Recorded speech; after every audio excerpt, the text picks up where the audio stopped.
आज हम बात करेंगे आर्टिकल 22 के बारे में। इंडियन पॉलिटी में भारतीय संविधान में मूल अधिकार सीरीज का यह हमारा 9th लेक्चर है। अगर आपने हमारे प्रीवियस 8 वीडियो नहीं देखे हैं तो प्लीज़ 1 बाय 1 उन वीडियो को विजिट कीजिए, जिससे आपके बेसिक जो है मूल अधिकारों को लेकर स्ट्रॉन्ग रहेंगे। मूल अधिकार फ्रेंड्स जो भारतीय संविधान में दिया हुआ है, बड़ा ही इम्पॉर्टेंट टॉपिक है और बड़ा ही कंफ्यूजिंग है, क्योंकि जब हमारा भारतीय संविधान बन रहा था इसमें जो लॉ वाले मेंबर्स थे उनकी अधिकता थी, जिससे इसकी लैंग्वेज बड़ी टफ है लगती है। तो हमने यहाँ पर बड़े ही सिंपल वे में लिखा है, तो इसीलिए आप हमारे प्रीवियस वीडियोस जो हैं विजिट कीजिए। और अगर आपने हमारा चैनल सब्सक्राइब नहीं किया है तो हमारे चैनल को सब्सक्राइब कीजिए। सो गाइस, बिना टाइम वेस्ट करें हम जो है इस वीडियोस को आगे बढ़ाते हैं और बात करते हैं आर्टिकल 22 के बारे में।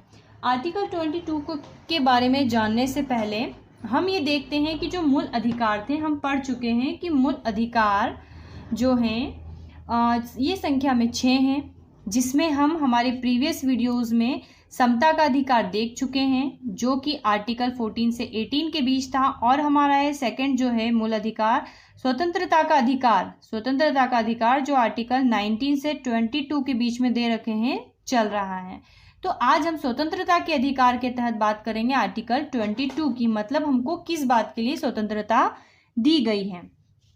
तो यहाँ पर आर्टिकल 22 कहता है कि कुछ दशाओं में, कौन सी दशाएं, हम आगे इसके बारे में आपको बताएंगे। तो कुछ दशाओं में गिरफ्तारी एवं निरोध से संरक्षण जो है हमारा भारतीय संविधान हमें देता है। अब जो गिरफ्तारी या हिरासत एक्चुअल में क्या होती है, वैसे हम इस टर्म से भली भांति परिचित हैं कि कोई अपराध करने पर या अपराध ना करने पर किसी व्यक्ति को जब पुलिस पकड़ के ले जाती है तो हम उसे हिरासत या गिरफ्तारी कहते हैं। तो हमारे संविधान में इसको इस तरीके से समझाया गया है कि हिरासत और गिरफ्तारी जो होती है 2 प्रकार की होती है। एक होती है दंड विषय, जिसको हम प्यूनिटिव डिटेंशन कहते हैं, और दूसरी होती है निवारक निरोध, जिसको हम प्रिवेंटिव डिटेंशन कहते हैं। निवारक निरोध यहाँ पर सबसे इम्पॉर्टेंट है और ये समवर्ती सूची का विषय है। और सबसे इम्पॉर्टेंट बात यह है कि विश्व के किसी भी संविधान में निवारक निरोध के बारे में कोई चर्चा नहीं है, केवल भारतीय ही संविधान में इसकी झलक देखने को मिलती है। ये क्या होते हैं, हम इसके बारे में बात करते हैं। उसके पहले हम बड़े ही छोटे से स्वरूप में दंड विषय को देख लेते हैं। दंड विषयक हिरासत किसे कहते हैं? ये जो सामान्य कानूनों के तहत जिसे दंडित किया जाता है, सामान्य कानूनों के तहत जिसे दंडित किया जाता है, यहाँ कहे कि जिसने अपना अपराध जो है स्वीकार कर लिया है, उसे हम जो है दंड विषयक गिरफ्तारी कहते हैं। निवारक निरोध में जो है शक के आधार पर, मतलब आपने अपराध नहीं किया है लेकिन शक के आधार पर आपको की गिरफ्तारी हो रही है, यानी कि भविष्य में, क्योंकि जो गवर्नमेंट है या जो बॉडीज हैं उन्हें ऐसा लग रहा है कि आप कोई अपराध फ्यूचर में कर सकते हैं, इसलिए शक के आधार पर आपको गिरफ्तार कर लिया जाएगा और कारावास में या जेल में डाल दिया जाएगा। और इसका उद्देश्य केवल इतना ही है कि भविष्य में आपको अपराध से रोका जा सके।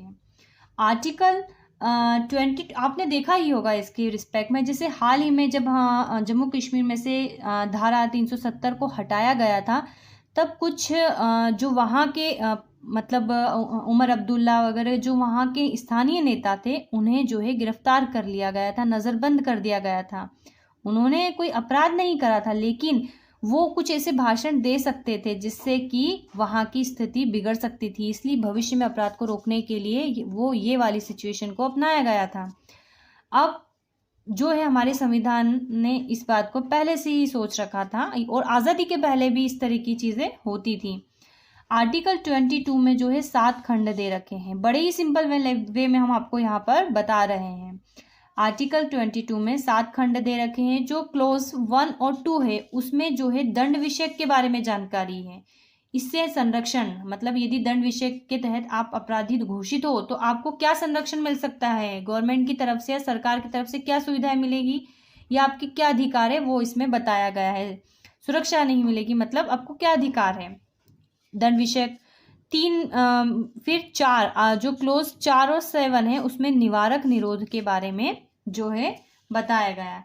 अब हम जो है सारे क्लोज को एक बार बहुत ही अच्छे से देखेंगे, जिससे कि हमारे सारे बेसिक क्लियर हो जाएंगे। हम देख चुके हैं कि जो गिरफ्तारी या हिरासत होती है 2 प्रकार की होती है, दंड विधि वाली होती है और दंड विषयक होती है, और एक निवारक निरोध की होती है।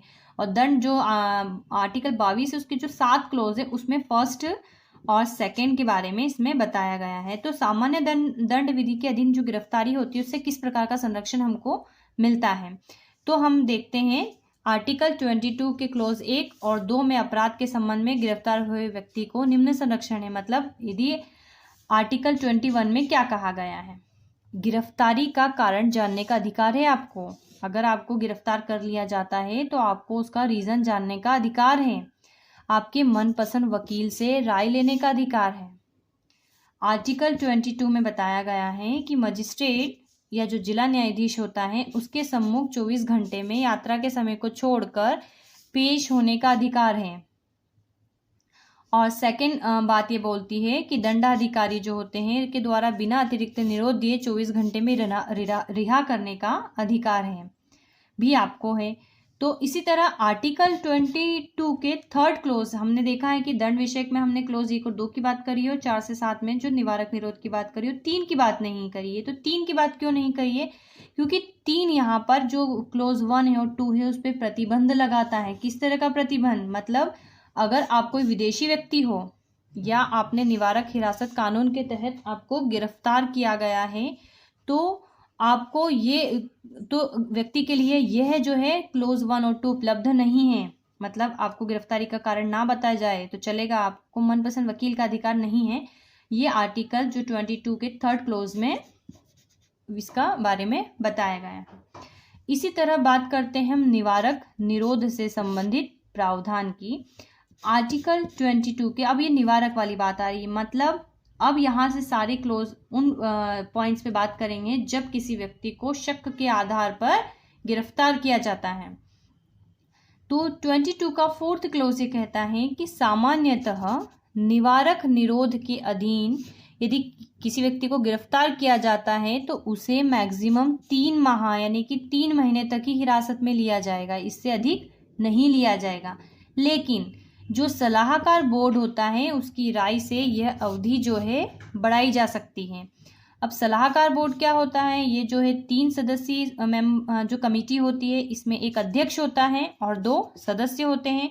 अध्यक्ष जो होता है हाई कोर्ट का कोई रिटायर्ड जस्टिस होता है, और जो सदस्य होते हैं वो भी हाई कोर्ट के रिटायर या सेवारत जस्टिस न्यायाधीश होते हैं। मतलब अगर किसी व्यक्ति को शक के आधार पर गिरफ्तार किया गया है तो उसे जो है शुरुआती हिस्सों में 3 महीने तक हिरासत में लिया जाएगा। अब उसे छोड़ना है या उसकी अवधि बढ़ानी है ये कौन तय करेगा, ये सलाहकार बोर्ड तय करेगा। अब इसी प्रकार आर्टिकल 22 का 5th क्लोज ये कहता है कि गिरफ्तार किए गए व्यक्ति को गिरफ्तारी का कारण बताना चाहिए और उसे अपने गिरफ्तार आदेश के विरुद्ध अभ्यावेदन करने के लिए अवसर दिया जाना चाहिए। बिल्कुल आप बड़ी सिंपल लैंग्वेज में लिखा है, अच्छे से समझ गए होंगे। इसी प्रकार आर्टिकल 22 का 6th क्लोज ये कहता है कि 22(5) मतलब जो ऊपर वाला है के तहत अगर सामाजिक हित में हो तो गिरफ्तारी का कारण नहीं बताया जाएगा, के कारण को न बताया जाए। आर्टिकल 22 के 7th क्लोज में बोला गया है कि संसद को अधिकार है कि कोई निवारक निरोध कानून, मतलब कि संसद कोई भी निवारक निरोध कानून जो है बना सकती है जिसकी समयावधि कुछ भी हो। जैसे हमने ऊपर बात करी है 4th क्लोज में कि 3 महीने तक गिरफ्तारी है और सलाहकार बोर्ड जो है इसकी अवधि बढ़ा सकता है। लेकिन 22 का 7th क्लोज ये कह रहा है कि संसद ऐसा कोई भी निवारक निरोध कानून बना सकती है जिसकी समयावधि कुछ भी हो, 3 महीने से ज़्यादा भी हो, 1 साल भी हो सकती है, 2 साल भी हो सकती है। इस तरीके का बारे में बताया गया है। तो अब तक हमारे जो संविधान में कुछ निवारक निरोध कानून पास किए गए हैं उसके बारे में हम बात करते हैं। तो पहला है निवारक निरोध अधिनियम जो 1950 में लागू हुआ था, जिसकी जो गिरफ्तारी की अवधि थी 1 वर्ष थी, लेकिन 1969 में इसको जो है खत्म कर दिया गया इस कानून को। इसी तरह सबसे इम्पॉर्टेंट चीज़ है यहाँ पर, इसको ध्यान से सुनिएगा, आंतरिक सुरक्षा व्यवस्था अधिनियम 1971 या जिसको हम इंग्लिश में बोलते हैं maintenance of internal security act या मीसा, ये 1971 में लाया गया था। और इसका दुरुपयोग ये हुआ था कि 75 में जब इमरजेंसी लगी थी तो कई नेताओं को गिरफ्तार, शक के आधार पर गिरफ्तार करके जेल में डाल दिया गया था। और जो लालू प्रसाद यादव है, यहाँ पर स्पेशल बात इसलिए कि जब लालू प्रसाद यादव को भी जेल में डाला गया था तो उन्होंने जो है जब इन्हें जेल में डाला था मीसा कानून के तहत, तो उनके यहाँ इस समय एक लड़की ने जन्म लिया था जिसका नाम इन्होंने मीसा रख दिया था, इसलिए हमने इनके बारे में लिखा हुआ है। अब ये जो कानून है बड़ा ही दुरुपयोग हो रहा था, इसलिए इसको 1978 में जो है इस कानून को खत्म कर दिया गया। तो ऐसे कई जो कानून हैं समय समय पर संसद द्वारा पेश किए जाते रहे हैं, तो उन्हीं में से अब हम कुछ यहाँ पर इम्पोर्टेंट देख लेते हैं। विदेशी मुद्रा का संरक्षण एवं व्यसन निवारण अधिनियम, जिसको हम बोलते हैं COFEPOSA, जो 1974 में बनाया था, जिसकी जो अवधि शुरुआत में 1 वर्ष थी, लेकिन बाद में इसको 1984 में इसकी जो अवधि है 2 वर्ष कर दी गई। राष्ट्रीय सुरक्षा अधिनियम 1980, जिसको हम रासुका भी कहते हैं, राष्ट्रीय सुरक्षा कानून। आतंकवाद और विध्वंसक क्रियाकलाप निवारण अधिनियम 1985 में जो हुआ था, जिसको हम टाडा कहते हैं, यानी कि terrorist and disruptive activities act, जो 1995 में जिसको कि खत्म कर दिया गया। आतंकवाद निरोधी अधिनियम 2002 में था ये, जिसको हम पोटा बोलते थे, 2004 में इसको भी खत्म कर दिया गया। गैर कानूनी गतिविधियां निवारण अधिनियम 2004 और सशस्त्र सेना विशेष अधिकार अधिनियम 1958 या आफ्स्पा जिसको कि कहा जाता है, जो कि पूर्वोत्तर के कुछ राज्यों में लागू किया जाता है।